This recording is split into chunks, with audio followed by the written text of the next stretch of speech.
ரொம்ப சூப்பரான எபிசோட் வந்திருக்குன்னே சொல்லலாம். அந்த வீடியோ பிடிச்சிருந்துச்சுன்னா லைக் பண்ணி நம்ம சேனல் கண்டினியூவாக ஆதரவு தாங்க. துரை வரவேற்கிறதுக்காக பவானி, மித்ரா, சுதாகர் எல்லாரும் வாசலில் வந்து நின்றுட்டு இருக்காங்க. துரையோட உதவி நமக்கு கட்டாயம் தேவை. நீங்கள் சொல்கிறத பார்த்தா ஏதாவது ஒரு அர்த்தம் இருக்கும் போல இருக்கே. ஆமாம், கண்டிப்பாக அப்படின்னு சொல்லி யோசிச்சுட்டு இருக்கிறப்ப துரை வெளியில் வரப்ப என்னெல்லாம் வெளியில் கொண்டு வரத்துக்கு ஏகப்பட்ட பேர் இருக்காங்க.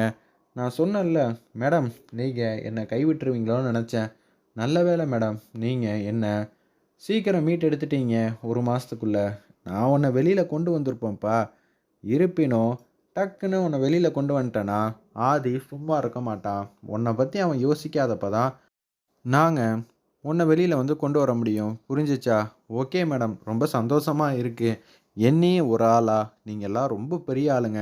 அதில் என்னையும் ஒரு ஆளாக நினைக்கிறதெல்லாம் எனக்கு ரொம்பவே சந்தோஷமாக இருக்குது மேடம். ஆமாம்ப்பா, உன் உதவி இல்லாமல் நாங்கள் என்னென்னலாம் தெரியுமா கஷ்டப்பட்டு போயிட்டோம். நீ இருந்திருக்கணும் துரை. நீ இனிமேட்டுக்கு நல்லபடியாக பாரதியை வந்து உள்ளே தூக்கி வைக்கிறதுக்கு ஓம் மூலியமா எனக்கு ஒரு சந்தர்ப்பம் வந்து அமைய போகுது அப்படின்னு சொல்கிறாங்க. சரி மேடம், இனிமேட் நம்ம இங்கே இதை வச்சு பேச வேணாம். முக்கியமாக உங்ககிட்ட வந்து பேசணும். வெளியில் நம்ம எல்லாரும் ஒரே இடத்துல இருக்கிறத பார்த்தா எல்லாருக்குமே அது பிரச்சனை தான். நம்ம பார்த்துக்கலான்னு சொல்லிட்டு ரகசியமாக துரைய குடோனுக்கு வந்து கூட்டிகிட்டு போகிறாங்க. அப்பன்னு பார்த்து மித்ரா கிட்ட நடந்ததெல்லாம் வந்து சொல்கிறாங்க. அடுத்தது நம்மளோட திட்டம் என்னென்னு. என்னங்க சொல்கிறீங்க? இது எல்லாம் நம்ம துரையா? பாவமாச்சே. பாவம் புண்ணியம் இதெல்லாம் பார்த்துக்கிட்டு இருக்கிறதுக்கு நம்ம ஒன்றும் ஆதி கிடையாது. சரியா? நம்ம ஜெயிக்கணும். ஜெயிக்கிறதுக்காக என்ன வேணாலும் செய்யலாம். கொஞ்ச நேரம் அமைதியாயிரு சரியா? அப்படின்னு சொல்லிட்டு வேக வேகமாக வந்து அவங்க குடோனுக்கு வந்து கூட்டிகிட்டு போகிறாங்க. மேடம், இது நாள் வரைக்கும் இந்த இடத்துக்கு நான் வந்ததே இல்லையே. ஆமாப்பா, இனிமேட் நீ இங்கேருந்து வெளியே போகவே மாட்ட. என்ன மேடம் சொல்கிறீங்க? இதுதான் நான் உனக்காக ஒரு இடம் பார்த்து வச்சுருக்கேன். இந்த இடத்துலையே நீ தங்கிக்கலாம் சரியா? அதைத்தான் சொன்னேன் அப்படின்னு சொல்லும்போது மித்ரா கை உரையெல்லாம் போட்டுட்டு ரெடியாக நிற்கிறாங்க. இவங்க எதுக்கு இங்கே நிற்கிறாங்க? இப்படியெல்லாம் வந்து பண்ணுறத பார்த்தா எனக்கே சந்தேகமாக இருக்கே. நீங்கள் என்ன யோசிச்சு வச்சுருக்கீங்கன்னு நான் தெரிஞ்சுக்கலாமா? துரை, எனக்காக நீ எல்லா வேலையும் வந்து பார்த்து செஞ்சு கொடுப்பேன்னு தெரியும்.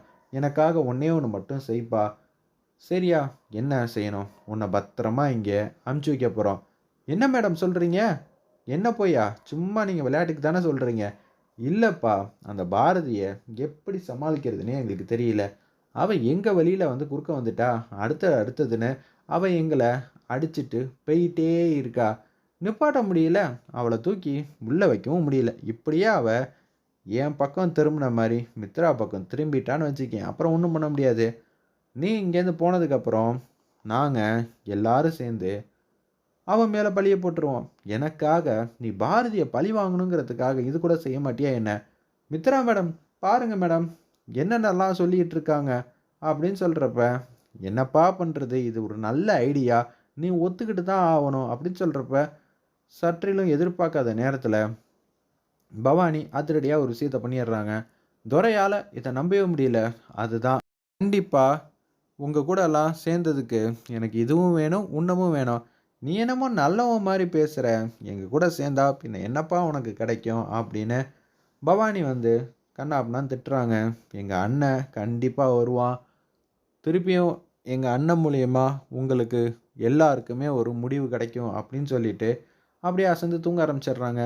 இனிமேட்டுக்கு நம்ம இங்கே இருந்தால் சரிப்பட்டு வராது. நம்ம இங்கேருந்து போகலான்னு சொல்லிட்டு அவங்க எல்லாரும் கிளம்புறாங்க. மேடம், இது எல்லாம் சரிப்பட்டு வருமா? கண்டிப்பாக சரிப்பட்டு வரும். நீ எதுக்கும் கவலைப்படாத சரியா? நம்ம இங்கேருந்து போகலான்னு சொல்லிட்டு அவங்க எல்லாரும் போக ஆரம்பிச்சிடுறாங்க. கோயிலுக்கு வந்து போகிறாப்புல நம்ம ஆதி 2 பசங்களையும் கூட்டிகிட்டு அப்பன்னு பார்த்து நம்ம தமிழ் இருக்காங்கள அவங்க சின்னதாக பேப்பர் எடுத்துகிட்டு ஒரு லெட்டர் வந்து எழுதுகிறாங்க. வர வெள்ளிக்கிழமை என்னோட பிறந்தநாள். அன்னைக்கு அப்பா அம்மாவும் சேர்ந்து என்னோட பிறந்தநாளை கொண்டாடணும். அதுதான் என்னோட ஆசை, கனவு, லட்சியம் அப்படின்னு பேப்பரில் எழுதிட்டு இது எல்லாம் நடக்கணும்னா மரத்தில் மஞ்சக்கயிறு வச்சு கட்டணும்னு ஒரு மரம் இருக்குது போல இருக்குது. அங்கே வந்து கட்டிக்கிட்டு இருக்காங்க. என்ன தமிழ் எழுதியிருக்க? என்னோட ஆசையெல்லாம் வெளியில் சொல்லக்கூடாது, சொன்னால் நடக்காது அப்படின்னு அந்த இடத்துல வந்து சொல்லிடுறாங்க. சரி தமிழ், நம்ம இங்கேருந்து போகலாமா அப்படின்னு சொல்லிட்டு காரில் ஏறி தமிழ் மாட்டுக்கு உட்காடுறாங்க. தமிழோட ஆசை என்னவா இருக்கும்? தமிழ் வந்து காரில் உட்காந்துக்கிட்டு ஆதித்யன் கூட பேசிகிட்டு இருக்கிறப்ப நம்ம ஆதி யதார்த்தமாக பார்க்குறாங்க. கார் எடுக்கலான்னு இருக்கிறப்ப நம்ம தமிழ் எழுதின பேப்பர் அப்படியே வந்து கார் கண்ணாடி மேலே வந்து நிற்கிது. உடனே என்ன பேப்பர்னு சொல்லிட்டு டக்குன்னு இறங்கி அந்த பேப்பரை வந்து எடுக்கிறாங்க ஆதி.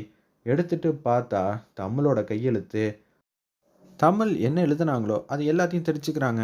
பிறந்த நாளை கொண்டாடணும் அவ்வளோதானே. இதுதான் வர வெள்ளிக்கிழமை இவளோட ஆசையா? இது எதுக்கு கரெக்டாக என்கிட்ட வந்து தெரியிற மாதிரி சாமி வந்து பண்ணாங்க. ஒன்றும் புரியலையே.